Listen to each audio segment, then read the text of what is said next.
창세기 11장 1절에서 9절 말씀 교독하겠습니다. 온 땅의 언어가 하나요 말이 하나였더라.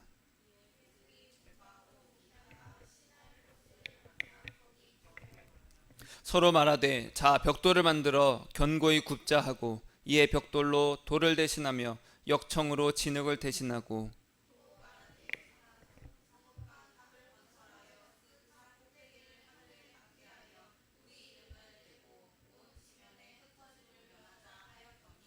여호와께서 사람들이 건설하는 그 성읍과 탑을 보려고 내려오셨더라.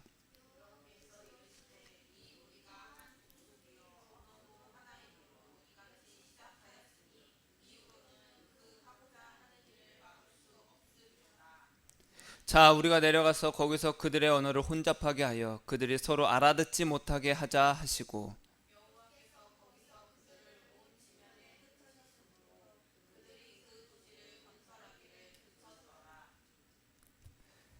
그러므로 그 이름을 바벨이라 하니 이는 여호와께서 거기서 온 땅의 언어를 혼잡하게 하셨음이니라. 여호와께서 거기서 그들은 온 지면에 흩으셨더라. 아멘. 혼란을 잠재우려면이라는 말씀으로 함께 증거하고자 합니다. 따라하겠습니다. 예수님, 내 마음의 혼란을 잠재워 주세요. 아멘. 우리의 마음은 늘 혼란스럽습니다. 이랬다가 저랬다가 뒤죽박죽입니다. 이 혼란이 잠재워지기를 우리가 간절히 바라죠. 앞을 보지 못하는 맹인 한 사람이 길을 가다가 이제 철길을 만나게 됐어요. 그래서 철길을 따라서 선로를 따라서 이제 막 걸어가고 있었습니다. 그런데 갑자기 그래서 뿌 소리가 나는 거예요. 그 기차가 오는 소리가 들려요. 아, 이거 큰일 났다. 점점 많이 크게 들립니다. 가까워지고 있어요. 어떻게 하지 하다가 기차에 치여 죽으면 안 되니까. 그래서 이 맹인이 용기를 내서 철교 그 난간으로 밑으로 뛰어내렸어요. 그러니까 뛰어내렸다기보다는 그래서 밑으로 내려갔어요. 그래서 철길 그 난간을 잡고 있었습니다. 매달리고 있었어요. 그리고 이어코 이제 안전하게 그 기차는 지나갔죠. 이제 문제가 있어요. 제가 올라갈 수가 없는 거예요. 이 난간을 놓을 수도 없죠. 그래서 막 이 낭떠러지가 얼마나 그 높은지 깊은지를 이제 알 수가 없으니까 막 매달려서 살려주세요 하고 있었어요. 그러다 어느 한 사람이 지나가면서 뭐 하세요? 그러는 거예요. 아, 제가 기차를 피하려다가 지금 여기에 매달려 있습니다. 어떻게 해야 될까요? 저 좀 도와주세요. 그러자 이 사람이 이렇게 말합니다. 그 손을 놓으세요. 아니 지금 무슨 말이에요? 빨리 와서 날 구해주세요. 제가 이걸 놓으면 죽죠 하면서 빨리 와서 구해주세요. 저 좀 올려주세요. 그러다가 이 사람은 그 손 놓으라니까 하면서 그냥 지나갔어요. 사실 그 땅과 이 맹인의 발 사이의 거리는 겨우 한 뼘이었어요. 자기 발에 이게 땅이 안 닿으니까 당연히 깊을 거라 생각하고 못 놓는 거죠. 여러분, 우리의 인생이 그러지 않는가 생각해 봅니다. 마치 우리의 영이 어두워지고 우리의 눈이 어두워지면 예수님께서 말씀하셨듯이 눈은 몸의 등불이다. 눈이 어두면 이 몸이 전체가 어두워지지 않겠느냐. 우리의 마음이, 우리의 영이 어두워지면, 앞을 볼 수 없으면, 예수를 볼 수 없으면 우리 인생 전체가 어두워진다는 거예요. 한 치 앞도 알 수 없다는 거예요. 그래서 혼란스럽고 두려움과 염려가 있습니다. 이 맹인은 그 밑에서 그 바닥이, 땅이 이 자기 한 뼘밖에 안 되지만 이 발끝으로 땅이 안 닿으니까 당연히 높을 거라 생각한 거죠. 그게 놓을 수가 없는 거예요. 아무리 옆에서 알려줘도 놓을 수가 없는 겁니다. 여러분, 우리의 인생이 정말 우리의 영안이라고 하죠. 우리의 영혼이 눈이 떠여져서 어두워지지 않아서 정말 예수를 바라보고, 그래서 두려워하는 인생이 아니라 믿음의 인생으로 사시길 축복합니다. 그래서 나의 믿음이 진짜 건강한지, 아니면 이 맹인처럼 그냥 발버둥 치면서 살려주세요 하고 있는 건 아닌지, 그것을 분별할 수 있는 방법 중에 하나가 바로 내가 염려하고 살고 있나 그렇지 않나로 알 수가 있습니다. 염려는 헬라어로 이런 뜻이 있어요. 따라하겠습니다. 마음이 나뉘다. 마음이 나뉘는 거예요. 하나님을 의지하지 않는 불신앙의 대표적인 모습이 바로 염려입니다. 마음이 나뉘는 거예요. 하나님이 너를 돌보실 것이다. 아, 근데 난 염려가 있어요. 왜 그래요? 전혀 믿질 않는 겁니다. 이렇게 생각해 볼 수 있어요. 제 아내가 있습니다. 난 아내를 너무 사랑해. 근데 나 이 여자도 사랑해. 그게 바로 마음이 나뉜 겁니다. 용납할 수 있어요, 없어요? 용납할 수가 없습니다. 염려하지 않기를 축복합니다. 아멘. 오늘 말씀은요, 창세기 11장 말씀은요, 아주 중요한 말씀입니다. 왜 중요하냐?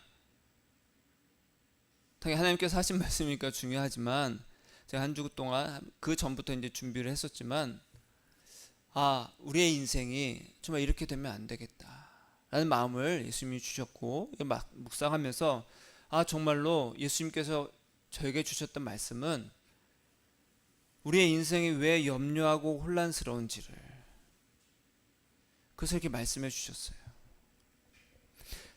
여러분, 아브라함, 그 신앙의 성경에서는 정말 중요한 인물 중에 한 명의 대표적 인물이 아브라함입니다. 그래서 아브라함 전과 후로 이 신앙, 이 믿음이라는 것이 딱 나뉩니다.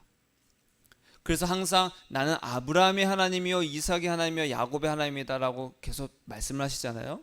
이 아브라함이 굉장히 중요한 인물인데, 이 아브라함 이전에 성경에서 중요한 사건이 4개가 있었습니다. 첫 번째는 뭐예요?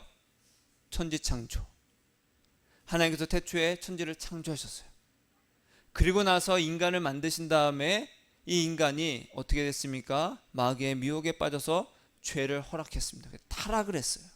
이게 바로 두 번째 사건입니다. 선과 악을 알게 한 나무 열매를 먹었죠. 왜요? 내가 하나님처럼 될 거야. 그리고 나서 에덴에서 쫓겨난 다음에 이제 자손이 점점 많아졌어요. 그리고 나서 너무나도 악하니까 하나님께서 어떻게 하셨습니까? 노아를 선택하셔서 내가 물로 심판하겠다. 그래서 노아의 가족이랑 그 동물들, 쌍들 다 방주에 태우고 물로 심판을 하셨습니다. 이 홍수 심판이 바로 세 번째 사건입니다. 그리고 네 번째 사건이 바로 오늘 이 바벨탑입니다. 바벨탑. 지구상의 모든 생명이 이제 물로 심판을 받아서 다 죽었어요. 오직 노아의 가족만이 이제 생존을 하게 됩니다. 땅과 하늘에서 쏟아지던 물이 멈추고 이제 땅이 드러났어요. 그래서 노아의 가족들이 방주에서 나와서 이제 땅에서 이제 다시 생존 그리고 생활을 하기 시작합니다. 그리고 시간이 점점 흘러서 노아의 후손들이 점점 많아집니다. 그게 창세기 10장 그리고 11장에서 족보를 쭉 기록해놨어요. 이제 방주에서 나와서 이들이 자손을 낳기 시작하면서 누구의 자손 쭉 기록을 해놓습니다. 창조 때부터 홍수 이후까지 큰 사건들이 계속 있었어요.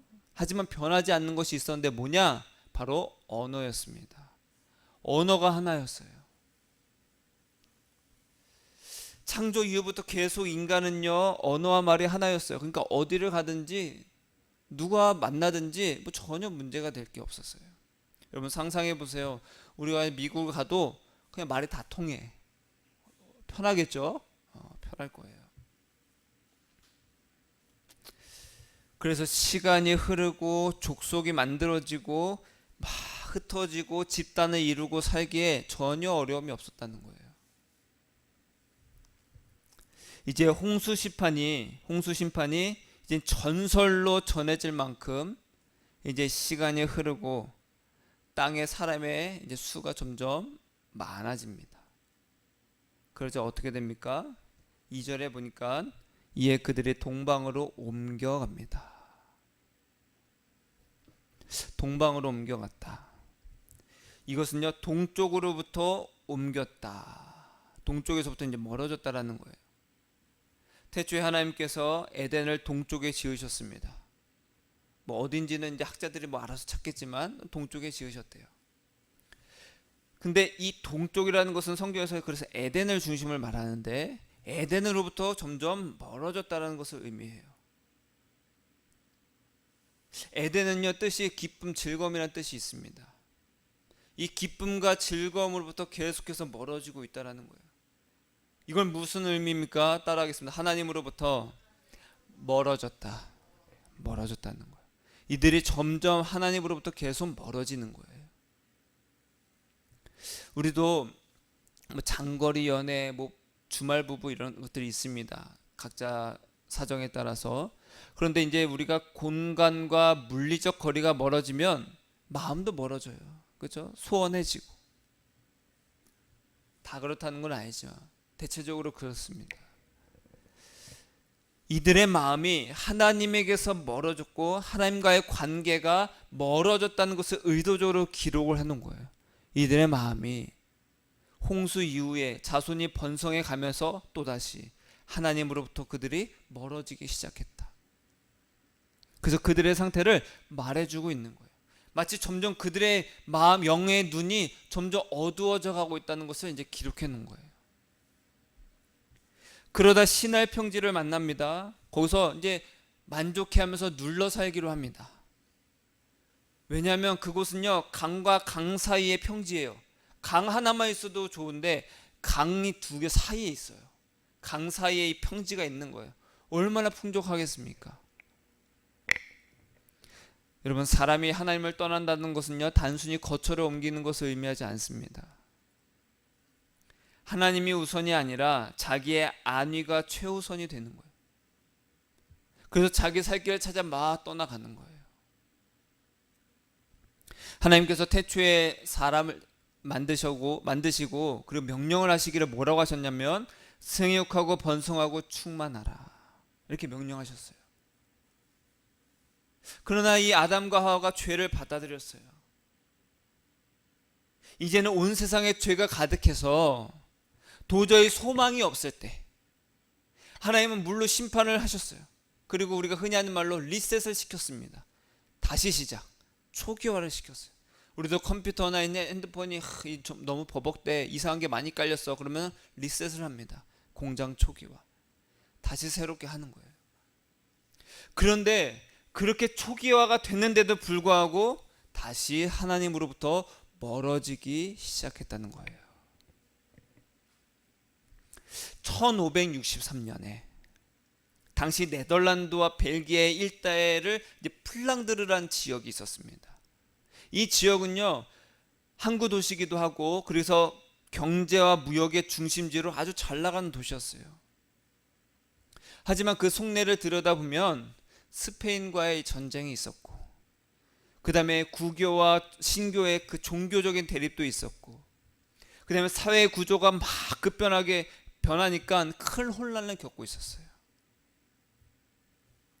그래서 한 화가, 브리겔이라는 화가가 이런 사회상을 꼬집으면서 그림을 그렸는데, 그 그림이 뭐냐?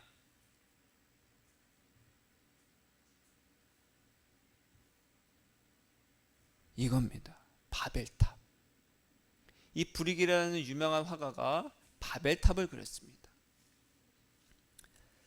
진짜 바벨탑이 이렇게 생겼을 것이다, 그건 확실치 않지만 당시에 자기의 사회상을 꼬집고 정치 왕을 꼬집고 풍자하면서 이런 그림을 그렸어요.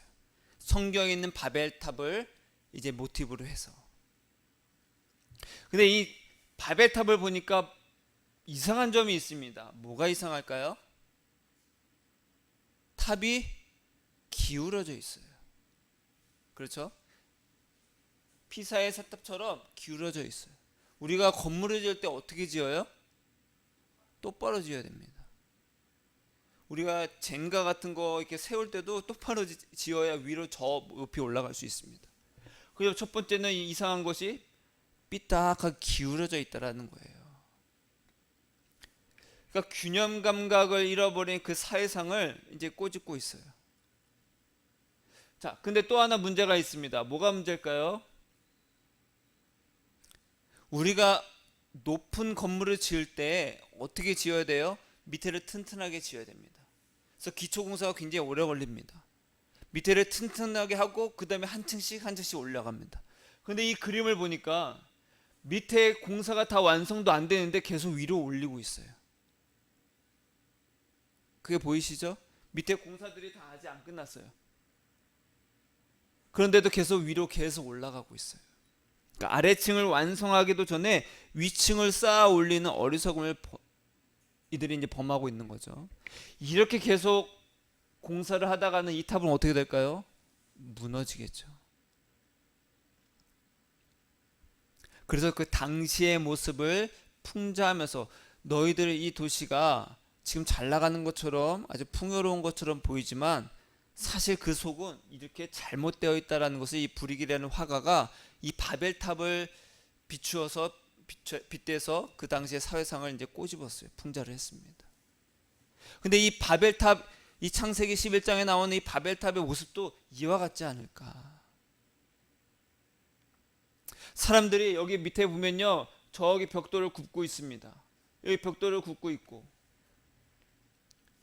벽돌로 성읍과 탑을 건설하고 있어요. 힘을 합해야 됩니다. 한 사람 한두 사람의 힘으로는 할 수 없겠죠. 우리가 탑이라고 하면 뭐 석가탑 뭐 이런 정도의 탑이 아니라 성읍을 말합니다. 성읍. 이 안에 들어서 사람들이 다 사는 거예요. 온갖 노력을 다 기울여서 건설을 했겠죠. 그리고 마침내 이들이 하나님에게서 멀어지고 마음을 모아서 힘을 합해서 탑을 건설하는 그 목적을 이제 드러내요. 4절에 보니까 뭐라고 나옵니까? 탑 꼭대기를 하늘에 닿게 하여 우리의 이름을 내고 온 지면에 흩어짐을 면하자. 바벨탑 건설의 죄는 두 가지로 보여집니다. 첫째는요, 따라하겠습니다. 하늘에 닿자. 우리가 높아져서 하늘에 닿자. 이것은요, 아담과 하와가요, 하나님처럼 되려고 하나님께서 선과 악을 알게 한 나무의 열매를 먹지 마라. 그 안에 무슨 어떤 효력이 있어서가 아니라 하나님의 그 명령. 너희는 이 선과 악을 알게 하는 이 나무를 볼 때마다 뭘 해라? 아, 우리보다 하나님이 높으신 분이야. 우리가 하나님이 아니라 하나님이 하나님이셔. 우리는 하나님을 섬겨야 되는 분이야. 하나님께 순종해야 되는 거야. 그걸 알게 하는 상징이었습니다. 근데 그 선과 악을 알게 하는 나무의 열매를 먹었다는 것은 뭐예요? 내가 하나님이 되고자 했다는 거예요. 그 나무의 열매를 먹은 교만과 똑같다는 게 바로 우리가 높이 쌓아 올려서 하늘에 닿자. 우리의 이름을 내자. 하나님은 필요 없다. 내가 하나님, 우리가 하나님이 되자. 너도 하나님이 돼. 나도 하나님이 될게. 여러분, 지금도 똑같습니다. 우리는요, 하나님이 되려고 합니다. 가장 큰 특징이 뭐예요? 하나님을 두려워할 줄 몰라요. 마치 자기의 인생 자기인 것처럼, 자기의 주인공인처럼, 이 땅의 주인공이 나인 것처럼 막 살아갑니다. 우리의 이름을 내자. 하늘에 닿게 하자. 두 번째 죄는 뭐냐? 따라하겠습니다. 흩어지지 말자. 흩어지지 말자. 하나님께서 태초에 이 흑암과 혼돈이 가득한 세상에 생명을 만드시고 아담과 하와를 만드신 다음에 명령하시기를 뭐라고 명령하셨어요? 생육하고 번성하여 땅에 충만하라. 땅을 정복하라. 땅에 움직이는 모든 생물을 다스려라. 이렇게 명령하셨어요. 생육이라는 것은 열매를 맺다라는 뜻입니다. 번성은 뭐예요? 많아지는 거예요. 그리고 충만은 가득한 겁니다. 다스린다는 것은 그야말로 다스리는 겁니다.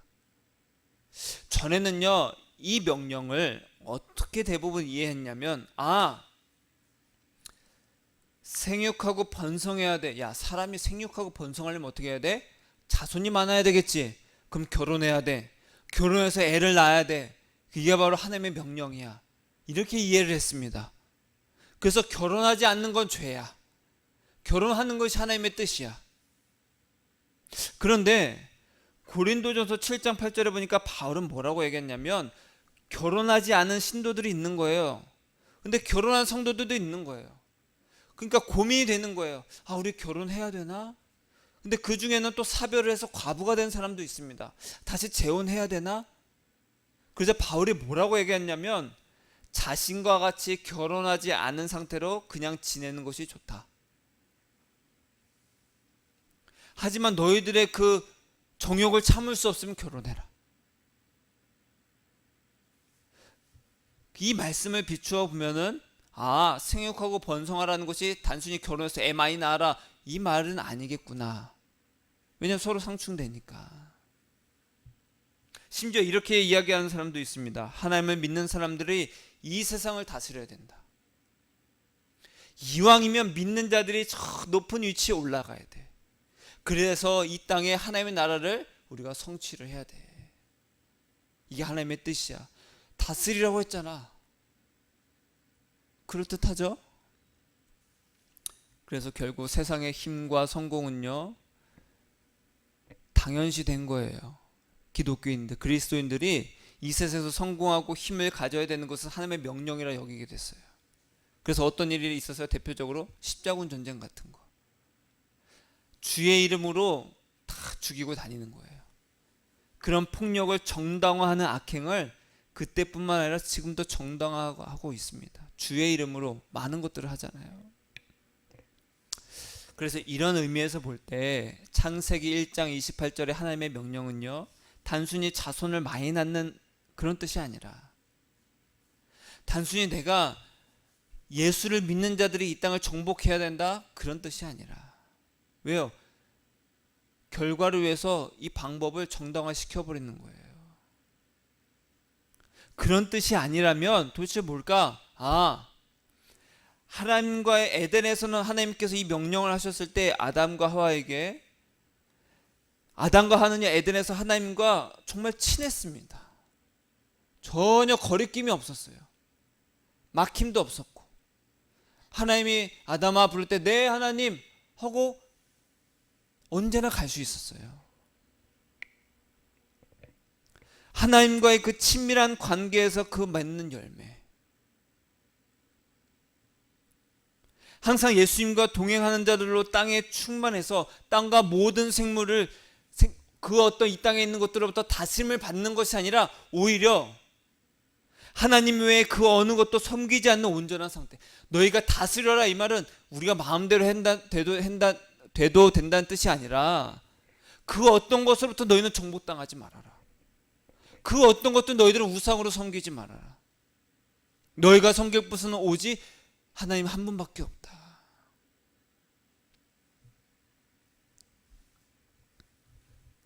그래서 하나님은요, 홍수의 심판이 끝나고 노아와 그 아들들에게 아담과 하와에게 명령하신 것을 다시 한번 반복하셨어요.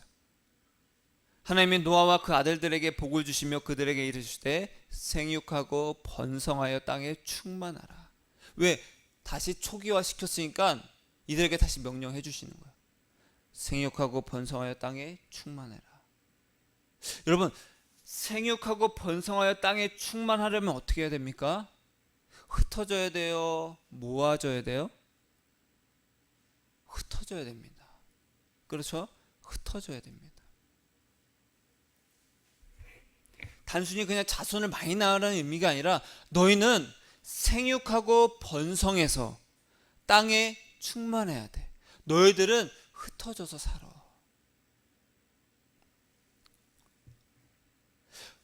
그런데 왜 사람들은요, 성읍과 탑을 건설해서 이 거대한 도시를 지으면서 왜 그렇게 살고자 했을까? 여러분, 우리는요, 어떻게 하면 안전함을 느낍니까? 울타리가 있어야 됩니다. 나의 구역이 있어야 돼요. 예전에 저 어렸을 때 집집마다 이제 담벼락이 다 높이 있었습니다. 근데 그 담벼락 위에 보면은 병을 깨트려서 병 쪼가리를 이렇게 시멘트에 발라가지고 뾰족뾰족 다 해놨어요. 도둑 들어오지 말라는 거죠. 그러니까 내가 집 안에 들어가면, 그 울타리 그 담의 안에 들어가면 안전함을 느낍니다. 집 안에 들어가면. 왜요? 울타리가 있어요. 나를 지켜줄, 보호해줄 것들이 있으니까. 자손이 번성해 가면요, 사람과 가축들의 그 먹이를 찾아서 끊임없이 이동을 해야 됩니다. 이 당시에도 유목민들이었습니다. 히브리인들은. 유목민이니까 뭐예요? 여기서 가축들 다 풀을 먹이면 풀이 없어요. 그럼 또 새로운 풀을 찾아서 또 이동을 해야 됩니다. 그러다 보면 자녀들이 계속 나아요. 그러면 자녀들이 분가를 또 해야 됩니다. 그럼 살아남기 위해서는 계속해서 이동을 해야 되고, 그럼 들짐승이, 그쵸, 갑자기 자기의 가축들을 습격할 수도 있고, 항상 긴장하면서 살아야 되는 거예요. 계속 위험을 감수를 해야 됩니다.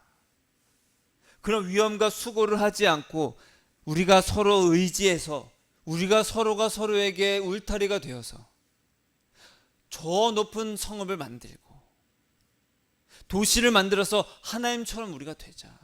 흩어지지 말자. 흩어지니까 너무 힘들지 않냐? 우리가 세상의 중심이다. 우리가 각자 하나님이 되자. 우리 더 이상 흩어지지 말자. 우리가 서로에게 힘이 되어주자. 하나님은 흩어지라고 하셨어요. 생육하고 번성하고 땅에 충만해라. 흩어져라.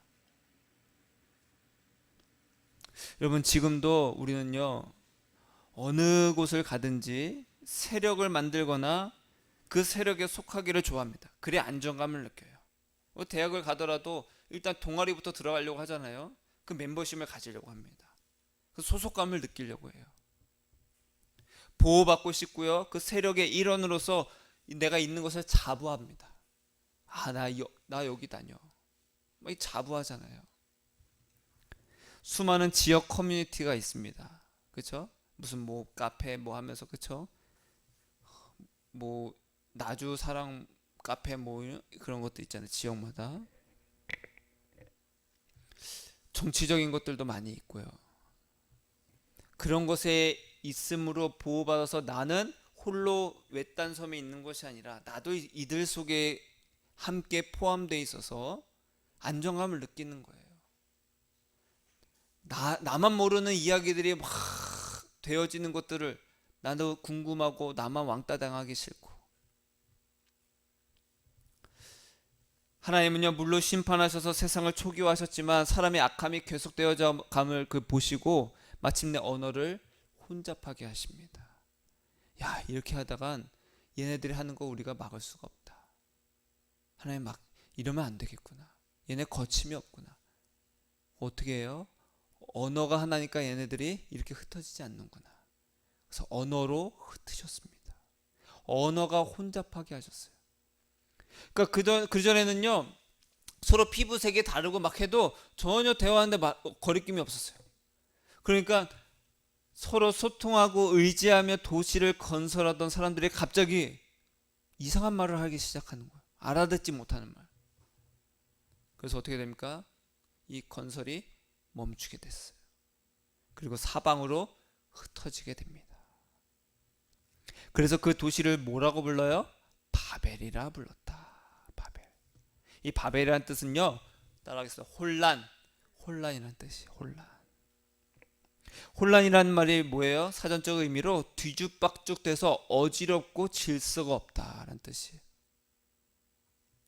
성읍을 만들고 탑을 쌓아 도시를 만들려면 질서가 있어야 됩니다. 이 그림을 보면요, 누군가는 지도하는 사람이 있고 지시하는 사람이 있고, 누구는 벽돌을 구워야 됩니다. 누군가는 또 벽돌을 날라야 됩니다. 누군가는 또 벽돌을 쌓아야 됩니다. 누군가는 또 역청을 발라야 돼요. 누군가는 설계를 해야 됩니다. 누군가는 이거를 감리를 해야 됩니다. 설계대로 잘 됐는지. 그러려면 조직이 만들어져야 되고 실행이 돼야 됩니다. 누군가는 옆에서 또 이들을 위해서 식량을 또 제공을 해줘야 됩니다. 철저하게 체계가 잡혀 있어야 되고 질서가 있어야지만 이렇게 건축을 할 수가 있습니다. 그냥 대충 우리 탑을 쌓자 젠가를 쌓는 수준이 아니잖아요. 그렇죠? 높이 올라가는 이 도시를 보면서 사람들 흐뭇했겠죠. 이야, 정말 멋지다. 잘하고 있다. 그런데 실상은 뭐예요? 탑은 기울어져 있고 아래층이 미완성인데도 불구하고 계속 위로 올라가고 있어요. 불안불안한 거예요. 이 바벨이라는 도시의 이름을 통해서 우리가 알 수 있는 것은, 하나님께서 우리에게 말씀하시는 것은 뭡니까? 하나님을 떠난 인간에게는 오직 혼란만이 있다라는 겁니다. 따라해 볼까요? 하나님을 떠나면 혼란만이 있다. 인생에 혼란이 있다라는 거예요. 계속해서 동쪽으로 더 멀어져서 흩어지라고 했는데도 흩어지지 않고 함께 모여서 높은 도시를 건설하는 거예요. 우리 흩어지지 말자. 하나님과의 그 친밀한 관계로 충만해서 세상 무엇에게도 정복당하지 않고 우상화하지 않고 다른 것을 섬기지 않고 오직 하나님만 각자 흩어져서 섬겨야 되는데, 도리어 세상을 의지하고 다스림을 받게 된 거예요. 하나님 보시기에 그곳은 혼란이 가득하다라는 겁니다.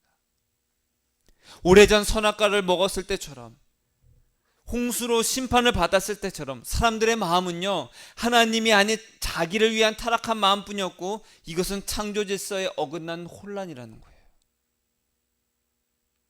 이러한 상태를 성경은 이렇게 얘기합니다. 로마서 1장 28절에 32절 말씀 시작. 또한 그들이 마음에 하나님 두기를 싫어하며 하나님께서 그들을 상실한 마음대로 내버려 두사 합당하지 못한 일을 하게 하셨으니 곧 모든 불의, 추악, 탐욕, 악의가 가득한 자요, 시기, 살인, 분쟁, 사기, 악독이 가득한 자요, 수근수근하는 자요. 안 넘겼군요. 수근수근한 자요, 비방하는 자요, 하나님께서 미워하시는 자요, 능욕하는 자요, 교만한 자요, 자랑하는 자요, 악을 도모하는 자요, 부모를 거역하는 자요, 우매한 자요, 배약하는 자요, 무정한 자요, 무자비한 자라. 그들이 이 같은 일을 행하는 자는 사형에 해당한다고 하나님께서 정하심을 알고도 자기들만 행할 뿐 아니라 또한 그런 일을 행하는 자들을 옳다 하느니라. 여러분, 만약에 저와 여러분의 삶이 혼란스럽다면, 두려움과 염려로 막 혼란스럽다면, 도무지 갈피를 잡지 못하고 있다면 내 마음에 예수를 두기 싫어하기 때문에 그렇습니다. 동쪽으로부터 계속 멀어지고 있는 거예요. 우리는요, 예수님과의 관계로 생육하고 번성하고 충만해야 됩니다. 우리는요, 처음부터 무언가를 의지하지 않으면 살아갈 수 없는 존재로 하나님은 만드셨어요. 연약한 존재로 처음부터 살게 하도록 만드셨다는 거예요. 나는 왜 이렇게 약하지? 당연한 겁니다. 우리는요, 예수 안에서만 살 때에만 안전한 삶이라는 거예요. 인생은 원래 불안해요. 따라하겠습니다. 인생은 원래 불안하다. 인생은 누구나 두려워한다. 누구나 두려워해요. 누구나 불안합니다. 안 그런 사람이 없어요. 안 그런 척 살 뿐입니다. 그래서 우리는 누구나 무언가를 의지하고 싶어 해요. 그게 돈이 됐든 사람이 됐든 힘이 됐든 무엇이 됐든지 간에. 그래서 사람은 서로 모입니다. 왜? 서로 불안하니까 서로 의지가 되려고. 모이면 뭘 해요? 질서를 만듭니다. 조직을 세워요. 그리고 그 세력 안에서 안정감을 느낍니다. 예수님만 바라보면서 사는 인생은 너무 불안해요. 그렇죠? 너무 불안해요. 이렇게 살아도 되는 걸까라는 생각 들어요, 안 들어요? 듭니다. 안전하게 느끼질 못한다는 거예요. 과연 이래도 될까? 과연 이래도 될까라는 생각을 했다는 것 자체는 그러려고 노력했다는 겁니다. 근데 그런 생각조차 못 해봤다, 그런 것은 내가 예수님만 바라봐야지 하는 것을 시도조차 못 해본 거예요. 무슨 말 이해되시죠? 해본 사람은 이래도 될까라는 마음이 듭니다. 불안감이 들어요. 역사는 반복됩니다. 하나님의 명령을 어기고 내가 하나님이 되고자 또 예수님이 아닌 것들을 의지하며 세상 것에 정복당하며 사는 인생이 계속해서 반복이 됩니다. 물로 심판당하고도 다시 반복이 됩니다. 지금도 그렇습니다. 우리는요, 두려움과 불안에서 벗어날 수 없는 존재입니다. 벗어날 수가 없어요. 왜요? 이미 우리는요, 예수를 마음에 두기 싫어하는 이 혼란스러운 세상에서 살고 있기 때문에 피할 수가 없어요. 너 그렇게 살아서 어떻게 할래? 아니, 우리는 영암에서 나주에서 살고 있는데 서울에 집 가서 왜 알아야 돼? 근데 언론에서는 계속 알려줘요. 야, 지금이 기회다. 로또보다 더한 당첨이 기회다. 줍줍 하면서 끊임없이 알려줍니다. 그런 마음 들면 뭐예요? 지금 내가 집을 사지 않으면 불안감이 있는 거예요. 불안감을 계속 심어줘요. 공포감을 계속 심어줘요. 그렇지 않습니까? 그런 생각 들면은 어떤 마음이 들어요? 불안감을 심어주는 거예요. 언론을 통해서 우리 마음에. 왜요? 우리 마음에 예수님을 두기 싫어하는 그 혼란스러운 세상에서 예수님이 아닌 것들을 우리로 막 채우려고 하니까 혼란스러운 거예요. 가만히 두질 않습니다, 우리를. 이것을 정말 우리가 깨달아야 돼요. 아, 가만히 두질 않는구나. 그럼 어떻게 해야 됩니까? 어떻게 해야 됩니까? 그래서 시편에서 이렇게 말합니다. 읽겠습니다. 시작.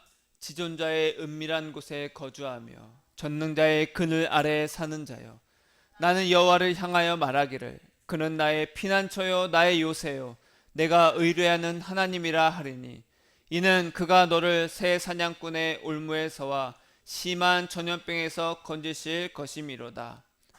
그가 너를 그의 깃으로 덮으시리니 내가 그의 날개 아래에 피하리로다. 그의 진실함은 방패와 손방패가 되시나니 너는 밤에 찾아오는 공포와 낮에 날아드는 화살과 어두울 때 퍼지는 전염병과 밝을 때 닥쳐오는 재앙을 두려워하지 아니하리로다. 1000명이 네 왼쪽에서 10,000명이 네 오른쪽에서 엎드러지나 이 재앙이 내게 가까이 하지 못하리라. 아멘. 따라하겠습니다. 나의 하나님, 내가 주를 굳게 믿습니다. 이 시편의 기자가 이렇게 말해요. 내가 여호와께 말합니다. 나의 하나님, 내가 주를 굳게 믿습니다. 여러분, 성경은요, 하나님은요 우리에게 불안과 두려움을 주는 요소들이 없을 거라고 하지 않으십니다. 이 세상은 안전하다, 이 세상에 어려움이 없다, 그렇게 하시지 않아요. 두려움을 주고 불안을 주는 요소들 있을지라도 너를 해하지 못하게 하겠다.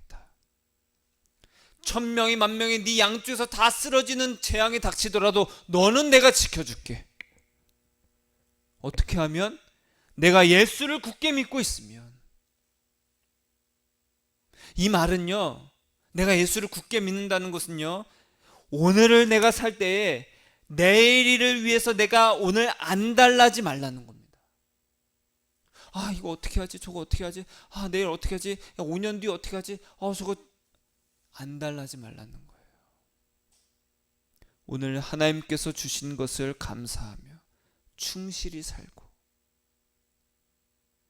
하나님과의 관계를 최우선으로 삼았을 때 그 결과는 하나님께 맡기는 겁니다. 내가 시험을 쳤습니다. 10개 중에서 내가 5개를 맞았습니다. 근데 기도하기를 하나님 6개 맞게 해주세요. 하나님은 그렇게 할 수 없다는 겁니다. 하나님, 전 최선을 다하겠습니다. 모든 결과를 하나님께 맡깁니다. 그래서 그 결과가 무엇이든지 나왔을 때 하나님, 알겠습니다. 제가 순종하겠습니다. 그리고 또 최선을 다하는 겁니다.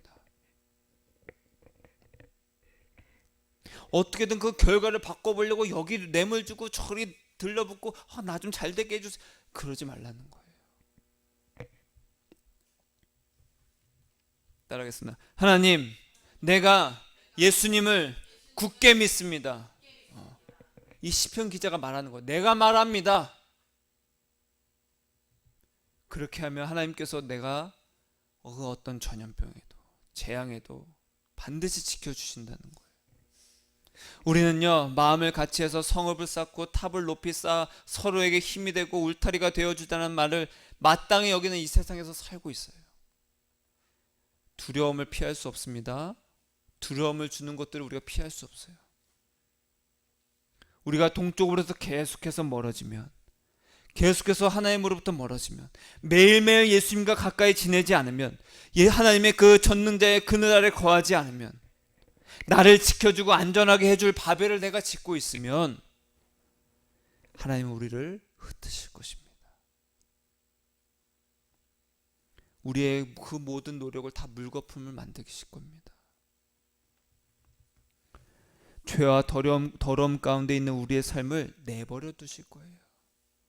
왜요? 우리 마음에 하나님 두기를 싫어하니까 그 죄악 가운데 내버려 두신다는 거예요. 이러면 하나님께 벌 받는데 라는 것을 알지만 잘했어.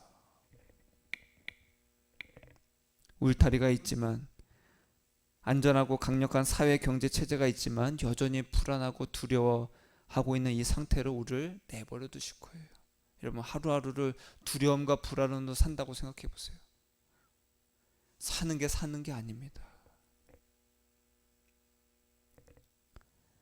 이제는 예수님만 의지해야 됩니다. 외롭고 두렵고 쓸쓸하게 우리를 만드셔서 예수님을 의지하지 않고는 살 수 없도록 우리를 흩으실 겁니다. 태초에 하나님께서 명령하셨듯이 흩어져라. 각자가 예수를 의지하도록 너희는 흩어져라. 서로를 의지하지 말아라. 여러분, 삶이 혼란스럽고 두려워서 의지할 것을 찾고 있다면 예수를 굳게 믿으세요. 예수님을 굳게 믿으세요. 오늘 예수를 굳게 잡으세요. 그러면 내일은 염려가 아니라 기대와 소망이 되는 것입니다. 그 무엇도 저와 여러분을 해칠 수가 없을 것입니다. 하루하루 주 예수를 굳게 믿어서 이 혼란을, 우리 삶에 혼란을 주는 그 모든 것들을 다 잠재우는, 옆에서 막 총알이 빗발쳐도 나는 해함을 받지 않아요. 우리는 저것 좀 없애주세요 라고 하지만 그게 아닙니다. 예수를 굳게 잡고 있으면 그 어떤 것도 너를 해하지 못하도록 내가 막아줄게. 모든 이 혼란을 잠재우는 저와 여러분이 되시기를, 예수를 굳게 믿고 굳게 잡고 있는 저와 여러분이 되시기를 예수님의 이름으로 축복합니다. 기도하겠습니다.